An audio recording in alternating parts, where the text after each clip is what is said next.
ఈ దేశంలో ఏవి ఇవ్వవచ్చు, ఏవి ఇవ్వకూడదు అని చక్రవర్తి గారు అడుగుతున్నారు. చక్రవర్తి గారు చాలా మంచి ప్రశ్న. ప్రజలకు ఏవి ఇవ్వవచ్చును, ఏవి ఇవ్వకూడదు. ఇది పాలకులు నిర్ణయించాలి. నిర్ణయించవలసినటువంటి అవసరం ఉంది. ఎందుకంటే ఒకానొకప్పుడు ప్రజలు అప్పు తీసుకోవడాన్ని చాలా తప్పుగా భావించారు. మంచం ఎంతుందో అంత మటుకే కాళ్ళు చాపాలి. Cut the coat according to the cloth. ఇది మన ప్రజల జీవన విధానం.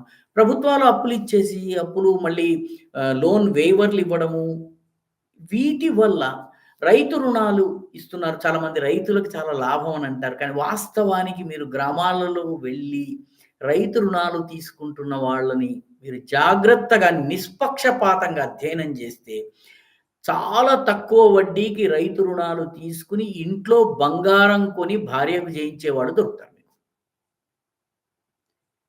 సో, ఈ ఏ ఉద్దేశంతో ప్రభుత్వం ఇస్తోంది దాన్ని దురుపయోగం చేస్తున్నారు. అంటే బంగారం కొనకూడదా? కొనొచ్చు. కానీ ఎట్ ది సేమ్ టైమ్ వ్యవసాయం దగ్గరకొచ్చేటప్పటికి మళ్ళీ ఏం చేస్తారు? కౌలుదారుకి సహాయం అందించరు. భూమి కౌలుకిచ్చి వీళ్ళు ఆ పట్టాలు తమ పేరు మీద ఉన్నాయి కాబట్టి లోన్‌లు తీసుకొని బంగారాలు కొనుక్కుంటూ, ఇల్లు కట్టుకుంటూ ఉన్నటువంటి వాళ్ళని ఈ రకమైనటువంటి రైతు రుణాలు అవసరమా? ఆలోచించవలసినటువంటి అవసరం ఉంది. బేసిక్‌గా కూడు, గుడ్డ, గూడు దీనికి సంబంధించి అవకాశాలు ఇచ్చే విషయంలో ఏవైతే మనము అందజేయవలసినటువంటి స్కీమ్స్ ఉన్నాయో టార్గెటెడ్‌గా బెనిఫిషియరీకి చేరగలిగేటటువంటి స్కీమ్స్ ఉన్నట్లయితే మంచిదే. దానివల్ల ఒక జీవితం బాగుపడటం గానీ, ఒక కుటుంబం బాగుపడటం గానీ జరిగి, వాళ్ళు దేశం యొక్క సంపద నిర్మాణంలో భాగస్వాములయ్యేటట్లయితే, అది మంచి స్కీమ్ అని నా అభిప్రాయం.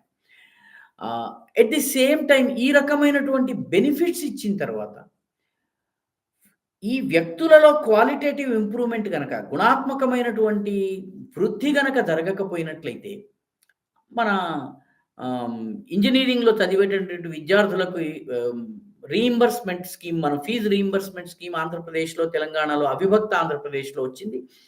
ఉద్దేశ్యం చాలా మంచిది. జరిగిందేంటి? అంతకు ముందు ఇంజినీరింగ్ అనేదేదో అందని ద్రాక్ష అనుకున్నటువంటి చాలామంది ఇంజినీరింగ్ చదివారు. Very nice. చాలా మంచిది. చాలా కుటుంబాల్లో దీనివల్ల ఆర్థికంగా మార్పులొచ్చినాయి.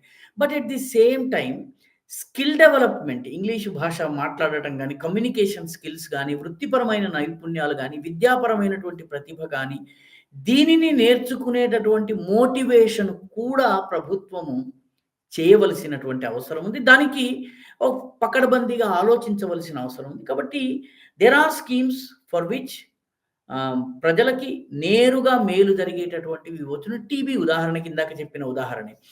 పేదలకే ఎక్కువగా టీబీ వ్యాధి వస్తుంది. పోషక ఆహారం లభించని కారణంగా వస్తుంది. కాబట్టి వాళ్ళకి పోషకాహారానికి డబ్బులు, మెడిసిన్స్ ఫ్రీగా ఇచ్చి వాళ్ళని 6 నెలలు, 8 నెలలు రెగ్యులర్ మానిటర్ చేసేటటువంటి వ్యవస్థ ఏదైతే ఉందో ఆధార్ కార్డ్ ఆధారంగా జరిగేటటువంటిది.